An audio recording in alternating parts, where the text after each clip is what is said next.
जय श्री कृष्ण। गणेश उत्सव में चल रही गणपति ज्ञान गंगा सीरीज में आज के चतुर्थ वीडियो में आप सभी का स्वागत है।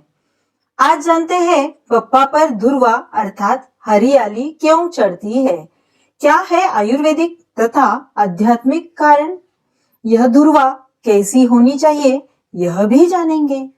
अन्नलासुर नाम के राक्षस ने स्वर्ग तथा पृथ्वी लोक में अपने आतंक से त्राही त्राही मचा रखी थी।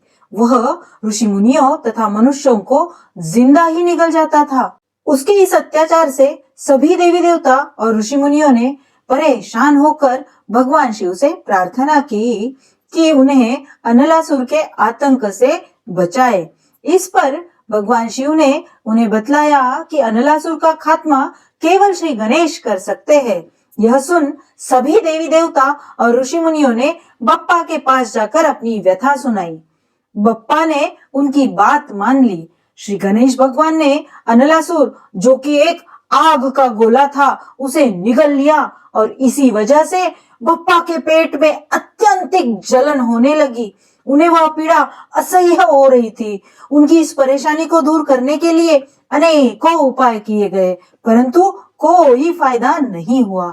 तभी कश्यप ऋषि ने उनकी जलन को शांत करने के लिए दुर्वा की 21 गांठें बनाकर श्री गणेश को खाने को दी। जैसे ही यह दुर्वा उन्होंने ग्रहण की, उनके पेट की जलन शांत हो गई।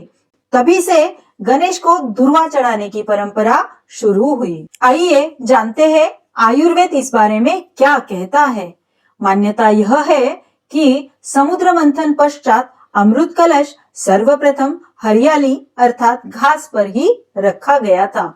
इसीलिए दूब में अमरत्व के गुण भी आते हैं। इसके रस को ग्रहण करने से शरीर विष मुक्त हो जाता है। पेट का दाह अर्थात जलन और पेट की सारी समस्याएं कम होती है। उसके रस को हरा रक्त कहते हैं। इसके नियमित सेवन से एनीमिया जैसी बीमारियां दूर होती है। इसमें कैल्शियम, पोटेशियम, प्रोटीन और कार्बोहाइड्रेट्स पर्याप्त मात्रा में प्राप्त होते हैं। इसके नियमित सेवन से स्किन में ग्लो आता है। खुजली और स्किन रैशेस और एक्जिमा जैसी स्किन डिसीज भी दूर होती है, क्योंकि इसमें एंटी इंफ्लेमेटरी और एंटीसेप्टिक एजेंट मौजूद होते हैं। आइए अब जानते हैं आध्यात्मिक कारण। इसका आध्यात्मिक कारण यह है कि किसी भी देवता की मूर्ति पूजा अर्थात षोडशोपचार पूजा करने के पीछे एक विशिष्ट कारण होता है। जिस मूर्ति की हम पूजा करते हैं उसमें देवत्व की वृद्धि हो, चैतन्य निर्माण होता है।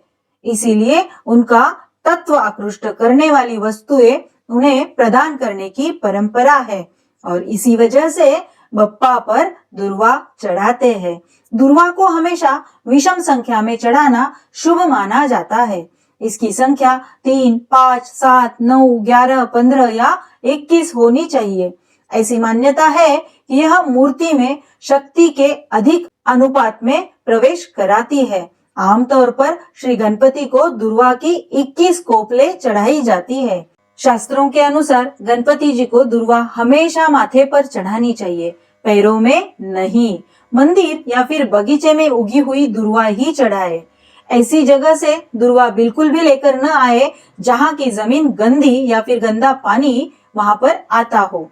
दुर्वा चढ़ाने से पहले उसे साफ पानी से जरूर धो ले।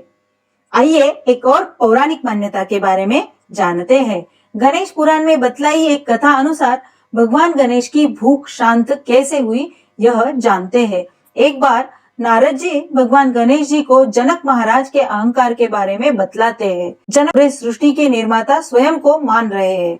इसके बाद गणेश जी ब्राह्मण का वेश धारण कर मिथिला नरेश के पास उनका अहंकार चूर करने के लिए पहुंच गए। तब गणेश जी जो ब्राह्मण के रूप में थे, उन्होंने जनक से कहा कि वह आपकी महिमा सुनकर इस नगर में पहुंचे हैं और बड़े दिनों से भूखे भी है।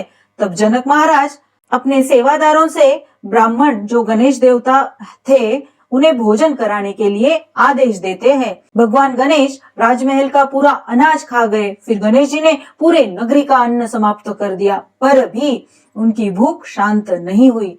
इस बात की जानकारी जब राजा को मिली तो वे समझ गए कि जरूर ये किसी देवता का ही काम हो सकता है।